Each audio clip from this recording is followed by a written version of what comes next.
We've inoculated the staff with Wolbachia to keep them from becoming symptomatic. That should also contain the infection. How did this happen in the first place? It has to have been a Cypher spy within our ranks. If this is so, then why the Kakongo strain? If their intent was to wipe you out. Skullface said the remaining English parasite was close to the boss. If this latest strain was his doing, he wouldn't have tipped his hand. It is possible someone brought eggs onto the base without knowing. Stuck to their shoes, clothing. Well, that makes the most sense to me. And where did the eggs come from? You mentioned that your boss visited Nzoya Badiopulu. Sure, but his gear's disinfected immediately upon return. Then he was not the carrier. And not just the boss. All staff dispatched to high-risk regions were quarantined on the flight back. When the symptoms first appeared, we checked and disinfected all equipment used up to that point. Any and all prisoners, soldiers, materials, and animals extracted during missions were also quarantined. So, that just leaves... I have seen children around here. Where are they from? all over. Some were being held hostage at a mine. Then there were the troublemakers at Yamasa. Yamasa? Yeah. Their clothes, their things. Did you burn them? They're just kids. We couldn't. And besides, not one of them's shown symptoms.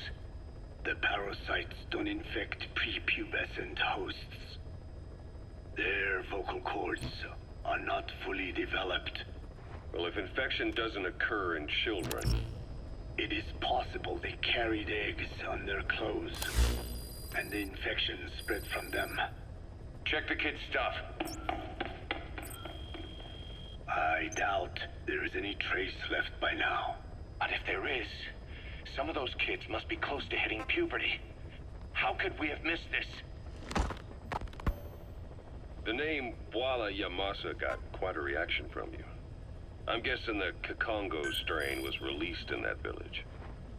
Cypher used that region to experiment with vocal cord parasite transmission. The Kakongo strain. The settlements around the refinery upstream of Yamasa were the proving grounds. They would infect one villager, then record transmission speed. Dangerous work.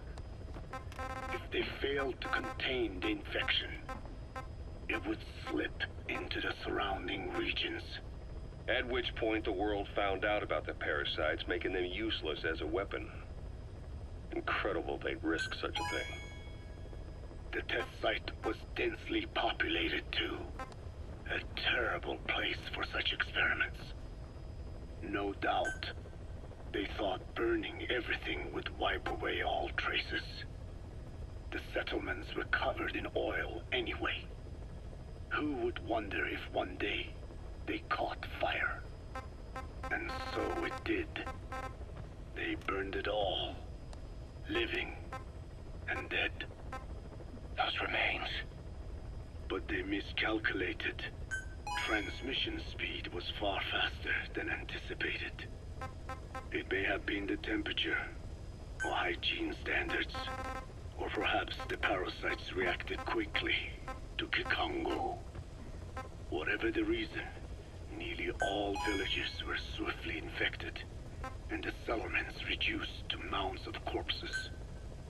Making matters worse, the dry season was ending. When it came time to burn the village, the Moneni River had swelled. Many of the bodies were waterlogged. Meaning they didn't burn completely. The corpses still contained viable eggs, and the larvae washed downstream. And when the people downstream drank that water... That marked the end for Yamasa. I learned all of this at the mansion. I warned him of the risk of eggs getting out. And? We are prepared for any eventuality. I get it. Putting the oil field back online. The oil leaks, saner. They plan to pollute the river. prevent the spread of infection. But the oil flow was stopped, and downstream the people of Massa Village started using the water again. The PF soldiers deployed at the village were locals, spoke Kikongo. They were infected, and the kids survived. I've heard enough. And who stopped the flow of oil? Don't. We did. That confirms it.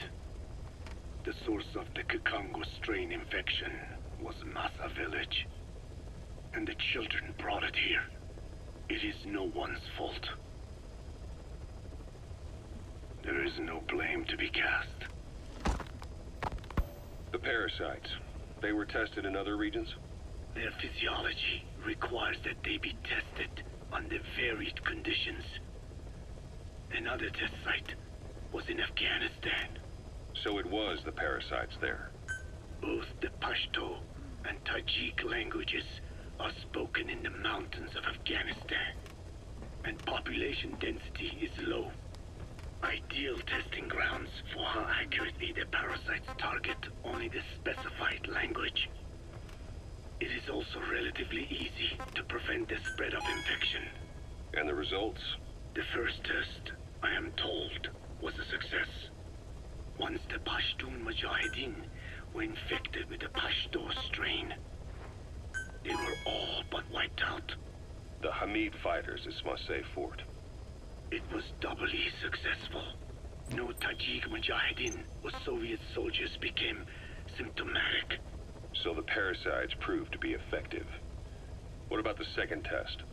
Also supposedly a success. A Pashtun village was the target.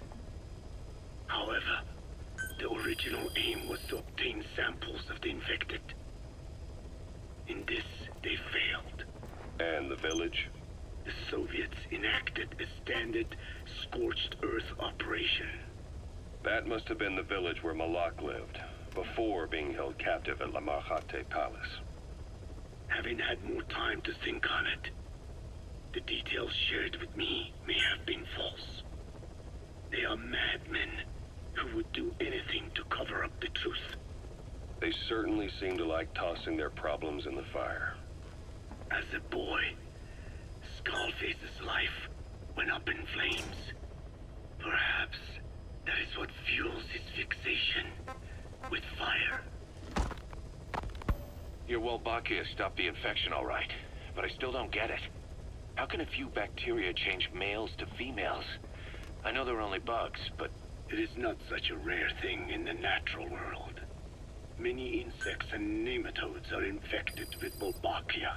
But why?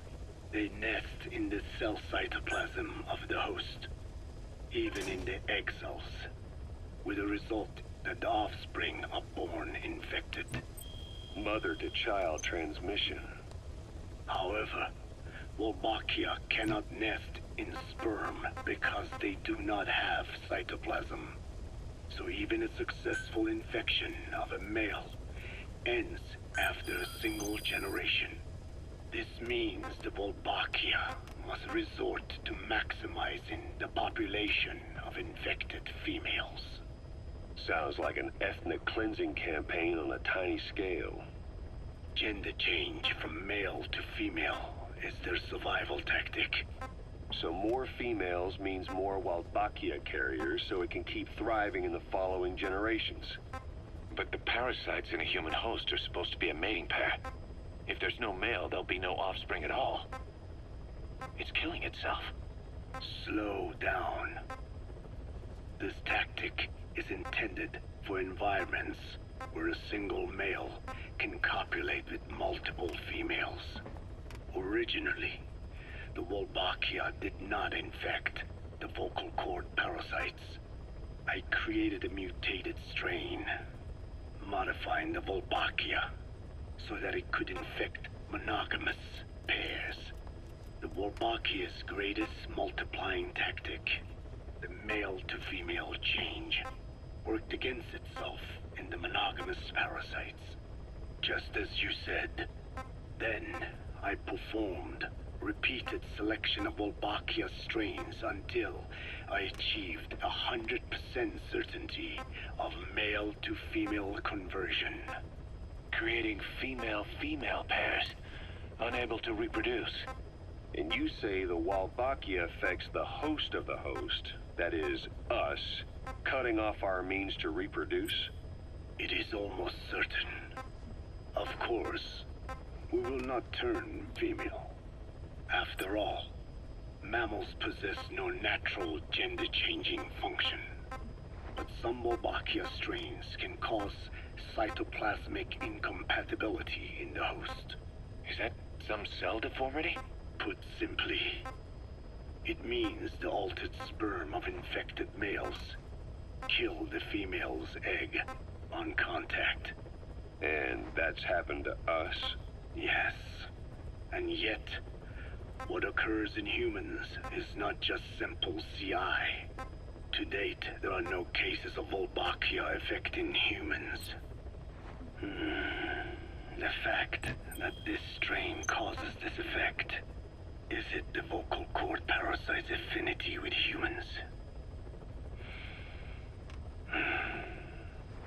I do not know enough to say for sure. So the parasite warps the host. Reminds me of what Skullface said. It is the way of all organisms to create their own optimal environment. Just look at you and this base. Organisms that cannot do this are doomed to extinction. The difference with parasites is that their environment is another organism. That creates a connection between life and life. Parasitism, symbiosis, or death. In this way, the host too is challenged to adapt.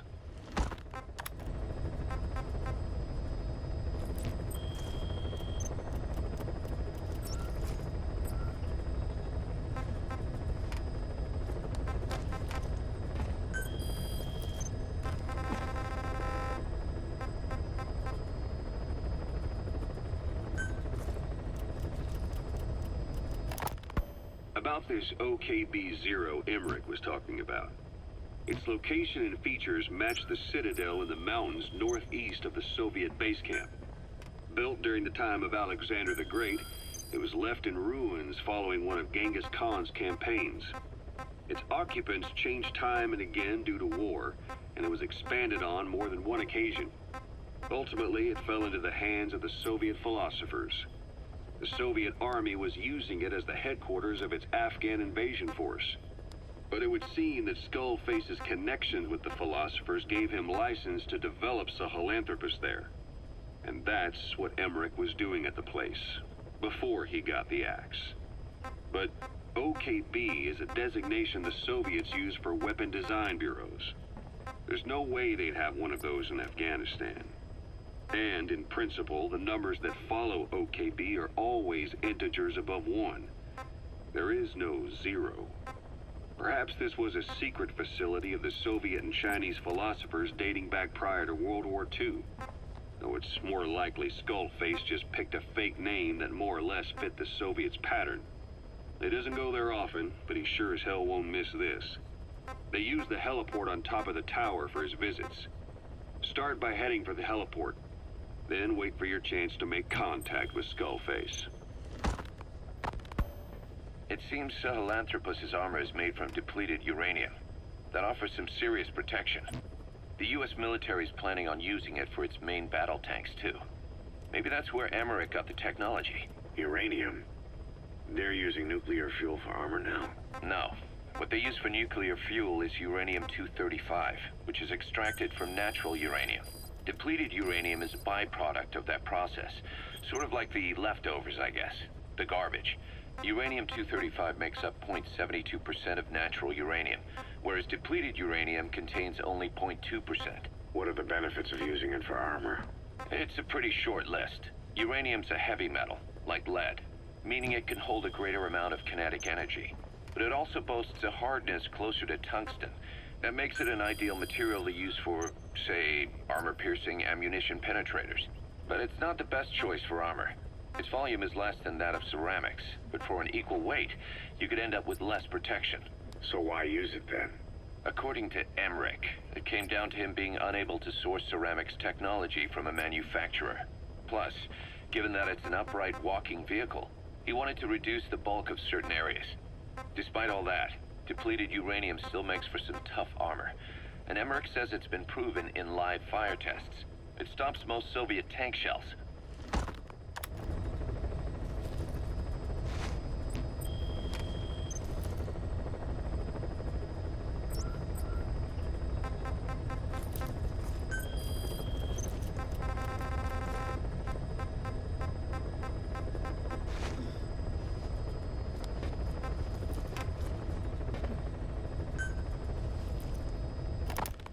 Go, Tucker. What are the metallic archaea? Volcanic craters spewing sulfur. Water hot enough to boil your skin off. Ocean depths of 800 plus atmospheres. Wastelands radioactive enough to kill you where you stand. There are groups of organisms that survive despite. No. Because of living in such environments. I've heard about them. Extremo... something.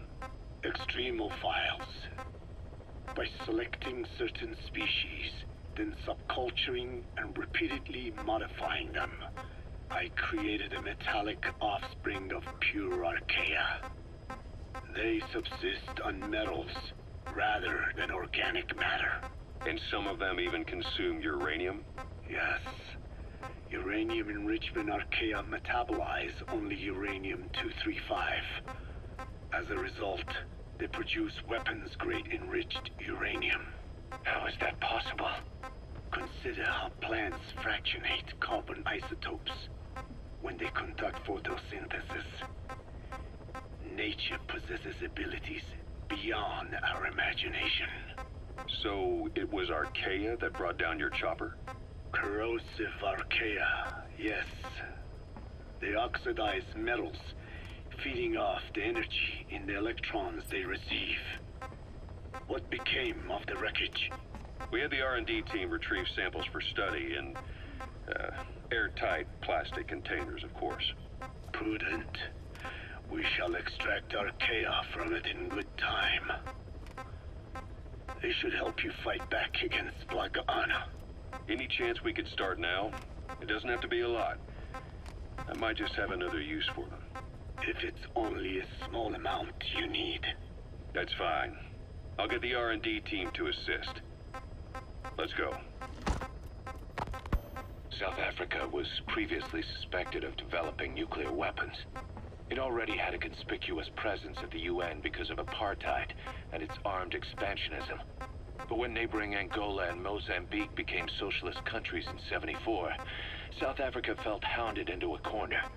So it accelerated its nuclear program to protect itself.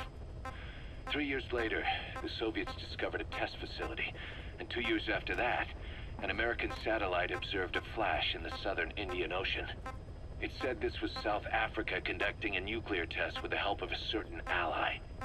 Skullface used the situation in South Africa to get this ally to lend a hand. They both wanted nukes, so it was a mutually beneficial relationship. On the surface, anyway. I figure South Africa started getting serious about nuclear weapons production in '75. In '74, the government was still able to get by with bluffing that it had a nuclear arsenal. But the year after, word spread that an independent armed group in the Caribbean was crushed by Cypher for possessing a WMD. That's right, boss. What happened to you and your men was the reason South Africa decided to push ahead with nuclear development. A force independent of any country getting its hands on a nuke. That was a threat to the existence of countries everywhere. It wasn't just South Africa. Your presence pushed a lot of countries to get nukes. The world was scared of you. You were a threat to more than just the Cold War. If nations are gears in a machine, you had the power to smash them loose and watch the whole world grind to a halt.